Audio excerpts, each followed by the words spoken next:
नमस्कार, आप देख रहे हैं आरएन टीवी नेशनल। मैं हूं आपके साथ प्रज्ञा पांडे। क्या वाकई अमेरिका ने हॉर्मोज स्ट्रेट के पास ईरान के 16 माइल लेइंग जहाजों को नष्ट कर दिया है?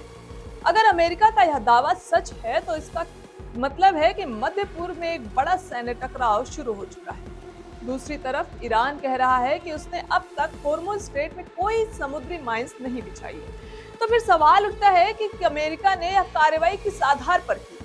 ईरान का यह भी दावा है कि उसके पास ऐसी नई रॉकेट तकनीकी है जिससे वह इस अहम समुद्री मार्ग को भी बाधित कर सकता है। अगर यह सच है तो इसके वैश्विक परिणाम क्या हो सकते हैं? क्या सच में दुनिया की तेल सप्लाई खतरे में पड़ सकती है? और सबसे बड़ा सवाल, क्या यह टकराव सिर्फ अमेरिका और ईरान तक सीमित है या इससे पूरी दुनिया की अर्थव्यवस्था और तेल बाजार पर भी बड़ा असर पड़ सकता है? इन्हीं अहम सवालों के जवाब समझने के लिए देखते हैं हॉर्मुज स्ट्रेट को लेकर अमेरिका और ईरान के बीच बढ़ते इस टकराव की पूरी कहानी। 10 मार्च को अमेरिकी सेना ने हॉर्मुज स्ट्रेट के पास 16 ईरानी माइन लेइंग जहाजों को नष्ट किया। यह कदम अमेरिका और ईरान के बीच बढ़ते तनाव के बीच उठाया गया। अमेरिका का कहना है कि हॉर्मुज स्ट्रेट एक रणनीतिक जलमार्ग है जिससे दुनिया का लगभग 20% समुद्री तेल और गैस सप्लाई होती है। इस स्ट्रेट में खतरनाक माइन या ब्लास्ट से तेल की सप्लाई रुक सकती है और इसलिए अमेरिकी सेना ने सुरक्षा सुनिश्चित करने के लिए सक्रिय कार्रवाई की। अमेरिकी राष्ट्रपति डोनाल्ड ट्रंप ने पहले ही चेतावनी दी थी कि अगर ईरान ने खतरनाक माइन नहीं हटाई तो अमेरिका इतना शक्तिशाली जवाब देगा कि दुनिया ने पहले कभी नहीं देखा। पेंटागन ने इस कार्रवाई की अनक्लासिफाइड वीडियो क्लिप भी जारी की है जिससे यह दिखाया गया है कि अमेरिकी सेना ने पूरी तरह से नियंत्रित और सटीक कार्रवाई की। ईरान का जवाब और रणनीतिक बयान क्या रहा जानते हैं। ईरान के एक वरिष्ठ अधिकारी ने कहा कि हॉर्मुज स्ट्रेट को अब तक किसी समुद्री माइन से माइन नहीं किया गया। उन्होंने स्पष्ट किया कि इसके लिए बड़ी नौसेना की आवश्यकता नहीं, इसके बजाय ईरान के पास नई और उन्नत रॉकेट तकनीक है जिससे स्ट्रेट को माइन किया जा सकता है। इसका मतलब यह है कि ईरान तकनीक की मदद से रणनीतिक नियंत्रण रख सकता है बिना बड़े नौसैनिक बल को तैनात किए। यह एक तरह का सावधानीपूर्ण चेतावनी और रणनीतिक संकेत माना जा रहा है जो दर्शाता है कि ईरान जलमार्ग और शिपिंग मार्ग पर किसी भी समय प्रभाव डाल सकता है। यह स्थिति अमेरिका और उसके सहयोगियों के लिए सैन्य और कूटनीतिक चुनौती भी बन सकती है। जानते हैं माइन लाइंग जहाज क्या करते हैं। माइन लाइंग जहाज समुद्र के किसी महत्वपूर्ण रास्ते, बंदरगाह या जलमार्ग में बारूदी सुरंगें बिछा देते हैं। जब कोई दुश्मन जहाज, पनडुब्बी या सैन्य पोत उस जगह से गुजरता है तो ये माइंस टकराव या सेंसर के जरिए फट जाती है जिससे जहाज को भारी नुकसान हो सकता है या वह डूब भी सकता है। जानते हैं कैसे काम करते हैं। जहाज अपने डेक या विशेष लॉन्च सिस्टम में समुद्री माइंस लेकर चलते हैं। तय रणनीतिक जगह पर पहुंचकर इन्हें समुद्र में छोड़ दिया जाता है। माइंस समुद्र की सतह के नीचे एक निश्चित गहराई पर तैरती है। यह जंजीर से बांधी जाती है। जैसे ही कोई जहाज पास आता है माइन विस्फोट कर सकती है। जानते हैं माइन लाइन का इस्तेमाल क्यों किया जाता है। समुद्री माइंस बिछाने का मकसद होता है दुश्मन के जहाजों की आवाजाही रोकना, महत्वपूर्ण समुद्री रास्तों को बंद करना, बंदरगाहों और नौसैनिक ठिकानों की रक्षा करना, युद्ध के दौरान समुद्री व्यापार और तेल सप्लाई को बाधित करना।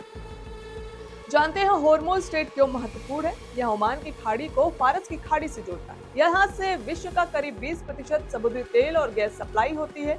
इसका मतलब है कि मार्ग पर कोई भी बाधा वैश्विक ऊर्जा सुरक्षा और तेल की कीमतों पर सीधा असर डाल सकती है। जानते हैं ईरान ने किन किन जगहों पर हमला किया। मध्य पूर्व में चल रहे संघर्ष के दौरान ईरान और उससे जुड़े समूहों ने कई देशों और ठिकानों को निशाना बनाया। इनमें Israel, UAE, Bahrain, Kuwait, Oman, Qatar और इराक जैसे देश शामिल हैं। इजराइल पर मिसाइल और ड्रोन हमले। ईरान ने अमेरिका इजराइल के हमलों के जवाब में इजराइल के कई शहरों और सैन्य ठिकानों पर मिसाइलें दागी। तेल अवीव और हाइफा जैसे शहरों को निशाना बनाया गया। एक मिसाइल हमले में यरूशलेम के पास बेट शेमस इलाके में कई नागरिकों की मौत हुई। इजराइल ने अपने आयरन डोम और अन्य एयर डिफेंस सिस्टम से कई मिसाइलें रोकी। जानते हैं खाड़ी देशों में अमेरिकी सैन्य ठिकानों पर हमले। ईरान ने उन देशों को भी निशाना बनाया जहां अमेरिकी सैन्य बेस मौजूद है। हमलों के प्रमुख लक्ष्य थे कतर अल उदीद एयरबेस, कुवैत अली अल सलेम एयरबेस, यूएई का अल धफ्रा एयरबेस और बहरीन में अमेरिकी नौसेना का 5th फ्लीट मुख्यालय। इन ठिकानों पर मिसाइल और ड्रोन हमले किए गए ताकि अमेरिकी सैन्य क्षमता को नुकसान पहुंचाया जा सके। संयुक्त अरब अमीरात पर हमले। यूएई ने बताया कि ईरान ने सैकड़ों ड्रोन और बैलिस्टिक मिसाइल लॉन्च किए। हमलों का मुख्य लक्ष्य अबू धाबी और दुबई के आसपास के सैन्य और रणनीतिक क्षेत्र। यूएई के एयर डिफेंस सिस्टम ने कई मिसाइलें और ड्रोन हवा में ही मार गिराए। इन हमलों में 6 लोगों की मौत और 100 से ज्यादा लोग घायल भी हुए हैं। बहरीन के तेल और ऊर्जा ठिकानों पर हमला। बहरीन में ईरानी हमलों का असर ऊर्जा क्षेत्र पर पड़ा। बहरीन की बेप्को ऑयल रिफाइनरी के पास हमला हुआ जिससे आग लग गई। इस वजह से तेल शिपमेंट अस्थायी रूप से रोकनी पड़ी। देश में सुरक्षा अलर्ट जारी कर दिया गया। कुवैत में मिसाइल हमले। कुवैत में भी ईरान ने कई मिसाइल और ड्रोन दागे। कई मिसाइलों को एयर डिफेंस ने इंटरसेप्ट किया। कुछ हमलों में सैनिक और नागरिक घायल हुए। हमलों के दौरान एक सैन्य घटना में 3 अमेरिकी लड़ाकू विमान भी गिर गए। ओमान के बंदरगाह और तेल टैंकर। ईरान ने समुद्री मार्ग को प्रभावित करने के लिए ओमान के महत्वपूर्ण बंदरगाहों और तेल टैंकरों को निशाना बनाया। दुकम पोर्ट और सलाला पोर्ट पर ड्रोन हमले हुए। एक तेल टैंकर के क्रू सदस्य की मौत भी हुई और कई लोग घायल हुए। समुद्री व्यापार और तेल शिपिंग पर असर पड़ा। लेबनान के जरिए इजराइल पर हमला। ईरान के सहयोगी संगठन हिजबुल्लाह ने लेबनान से इजराइल पर कई रॉकेट दागे। इजराइल ने जवाब में बेरूत और दक्षिणी लेबनान में स्ट्राइक की। इन हमलों में सैकड़ों लोगों की मौत और लाखों लोग विस्थापित हो गए हैं। तो कुल मिलाकर स्थिति इस संघर्ष में कई देश सीधे या परोक्ष रूप से प्रभावित हुए हैं। प्रमुख प्रभावित देश हैं Iran, Israel, Lebanon, UAE, Kuwait, Bahrain, Qatar, Oman और इराक। कई जगहों पर मिसाइल, ड्रोन और समुद्री हमले हुए जिससे तेल सप्लाई, सैन्य ठिकानों और नागरिक क्षेत्र प्रभावित हुए। ईरान के बयान का वैश्विक संदर्भ समझते हैं। ईरानी अधिकारी का एक बयान रणनीतिक धमकी और चेतावनी के रूप में देखा जा रहा है। अमेरिकी चेतावनी और ईरानी क्षमता ने क्षेत्रीय तनाव और वैश्विक तेल मार्केट पर अनिश्चितता बढ़ा दी है। विशेषज्ञों का मानना है कि ड्रोन, मिसाइल या रॉकेट आधारित हमले इस मार्ग को महीनों तक प्रभावित कर सकते हैं।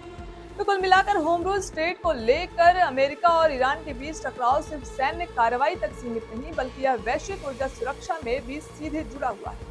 एक तरफ अमेरिका इस अहम समुद्री मार्ग को सुरक्षित रखने की बात कर रहा है, वहीं ईरान अपनी तकनीकी और सैन्य क्षमता का संदेश दे रहा है। अगर इस जलमार्ग में किसी भी तरह की बाधा आती है तो इसका असर सिर्फ मध्य पूर्व तक सीमित नहीं रहेगा, बल्कि दुनिया भर के तेल की कीमतों, शिपिंग और वैश्विक अर्थव्यवस्था पर भी पड़ सकता है। यही वजह है कि पूरी दुनिया की नजर अब इस बात पर टिकी है कि आने वाले दिनों में यह तनाव कूटनीति से कम होगा या फिर सैन्य टकराव और बढ़ेगा। फिलहाल के लिए इतना ही। खबरों के अपडेट्स के लिए जुड़े रहें RNTV नेशनल के साथ।